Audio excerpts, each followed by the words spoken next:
क्या हो अगर मैं आपसे कहूं कि इंसानों ने दुनिया के सबसे बड़े और गर्म रेगिस्तान सहारा डेजर्ट में 1 बिलियन टन से भी ज्यादा पानी छोड़ दिया? जी हां, आपने सही सुना। 1 बिलियन टन मीठा पानी, समुंदर का खारा पानी नहीं। यह कोई गलती नहीं थी, यह एक सोची समझी एपिक स्केल की प्लानिंग थी।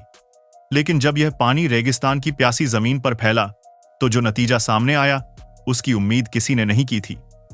यह एक ऐसी कहानी है जो इंसानी हिम्मत, इंजीनियरिंग के कमाल और नेचर के अनएक्सपेक्टेड सरप्राइज से भरी हुई है। तो कुर्सी की पेटी बांध लीजिए, क्योंकि आज हम पर्दा उठाने जा रहे हैं इजिप्ट के उस मेगा प्रोजेक्ट से जिसने रेगिस्तान का नक्शा बदलने की कोशिश की और बदले में एक नया ही मंजर पैदा कर दिया। आखिर क्यों किया गया यह सब, और क्या था वो अनएक्सपेक्टेड रिजल्ट जिसने सबको हैरान कर दिया? चलिए जानते हैं। लेकिन आगे बढ़ने से पहले हमारी आपसे एक छोटी सी रिक्वेस्ट है कि अगर आप हमारे चैनल पर पहली बार आए हैं तो प्लीज इसे सब्सक्राइब जरूर कर लीजिए, और अगर वीडियो पसंद आए तो उसे लाइक करना मत भूलिएगा। वो बड़ा सपना, द न्यू वैली प्रोजेक्ट। सबसे पहले यह समझना जरूरी है कि इजिप्ट ने इतना बड़ा रिस्क लिया ही क्यों। इसका जवाब छुपा है इजिप्ट की जियोग्राफी और उसकी बढ़ती आबादी में। इजिप्ट की 95% से ज्यादा पॉपुलेशन उसकी सिर्फ 5% जमीन पर रहती है, यानी नाइल नदी के किनारे किनारे बसी एक पतली सी पट्टी पर। सदियों से यही नदी इजिप्ट के लिए जीवन का सोर्स रही है। लेकिन बढ़ती आबादी का पेट भरने के लिए और लोगों को रहने के लिए नई जगह देने के लिए इजिप्ट को अपनी इस सीमा को तोड़ना जरूरी था। उन्हें जमीन चाहिए थी, ऐसी जमीन जहां खेती हो सके, जहां नए शहर बसाए जा सकें। और उनके पास जमीन तो थी, बेशुमार जमीन, लेकिन वो थी सहारा रेगिस्तान की बंजर जमीन। तो 1990s में एक बहुत ही एम्बिशियस सपना देखा गया। सपना था रेगिस्तान को हरा भरा करने का। इस सपने को नाम दिया गया द न्यू वैली प्रोजेक्ट, या जिसे हम तोशका प्रोजेक्ट के नाम से भी जानते हैं।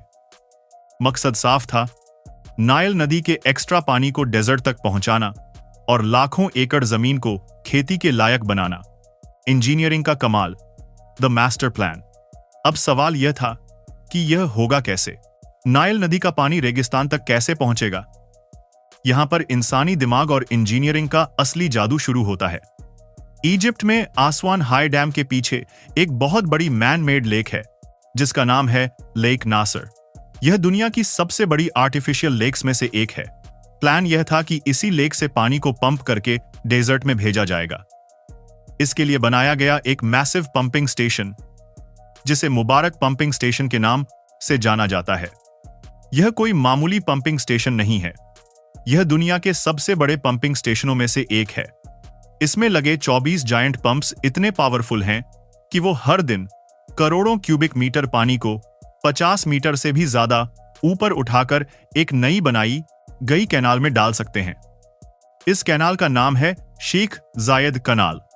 यह कैनाल एक लाइफलाइन की तरह है जो लेक नासर के पानी को रेगिस्तान के अंदर सैकड़ों किलोमीटर दूर तक ले जाती है।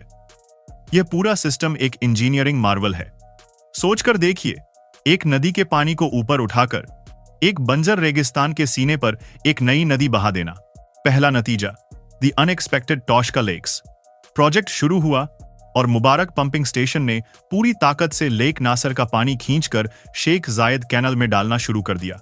पानी रेगिस्तान की तरफ बहने लगा। सब कुछ प्लान के मुताबिक चल रहा था, लेकिन फिर हुआ वो जिसकी उम्मीद शायद प्रोजेक्ट बनाने वालों ने भी ऐसी नहीं की थी। साल 2000 के आसपास जब लेक नासर में पानी का लेवल बहुत ज्यादा बढ़ गया, तो एक्स्ट्रा पानी को इस सिस्टम के जरिए डेजर्ट के नीचे गहरे हिस्सों, डिप्रेशंस में छोड़ दिया गया। धीरे धीरे यह पानी वहां जमा होने लगा, और सैटेलाइट इमेजेस ने जब इस एरिया की तस्वीरें ली तो पूरी दुनिया हैरान रह गई। जहां कल तक सिर्फ मीलों तक पीली रेत दिखती थी, वहां अब नीले रंग की विशाल झीलें, लेक्स बन चुकी थीं। इन्हें नाम दिया गया तोशका लेक्स। यह एक सररियल मंजर था। सहारा के दिल में, अनजाने में ही इंसानों ने कुछ नई विशाल झीलें बना दी थीं। यह प्रोजेक्ट का पहला और सबसे बड़ा अनएक्सपेक्टेड रिजल्ट था। इन लेक्स ने लोकल इकोसिस्टम को बदलना शुरू कर दिया। वहां परिंदे आने लगे, मछलियां पैदा होने लगीं, एक बंजर जमीन पर जिंदगी के नए निशान दिखने लगे थे, मुश्किलें और चुनौतियां, the hurdles on the way. लेकिन हर बड़े सपने की राह आसान नहीं होती। तोशका प्रोजेक्ट के साथ भी ऐसा ही हुआ। शुरुआत में जो जोश था वो धीरे धीरे कम होने लगा। इसके पीछे कई कारण थे। पहला, पैसा। यह प्रोजेक्ट बहुत ज्यादा महंगा था। इसके मेंटेनेंस और ऑपरेशन में बहुत खर्च था, और जितनी तेजी से प्राइवेट इन्वेस्टमेंट आने की उम्मीद थी उतनी तेजी से आई नहीं। दूसरा, टेक्निकल प्रॉब्लम्स। रेगिस्तान की जमीन को खेती के लायक बनाना सोचना आसान है, करना नहीं। जमीन में नमक सैलिनिटी की मात्रा बहुत ज्यादा थी, जिसे आम फसलों के लिए ठीक करना एक चैलेंज था।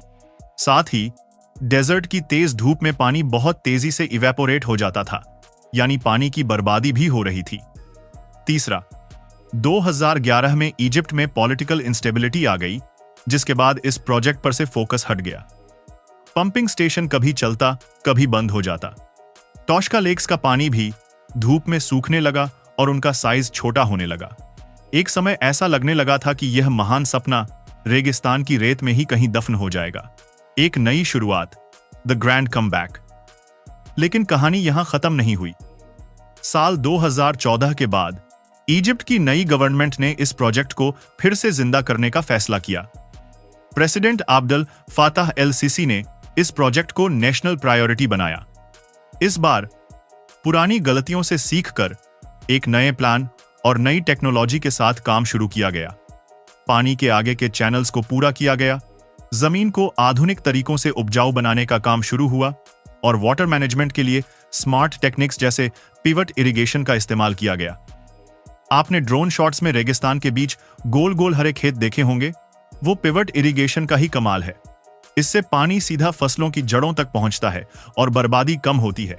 सरकार ने खुद बड़े पैमाने पर यहां गेहूं, डेट्स, खजूर और दूसरी जरूरी चीजों की खेती शुरू की, ताकि देश की फूड सिक्योरिटी को मजबूत किया जा सके।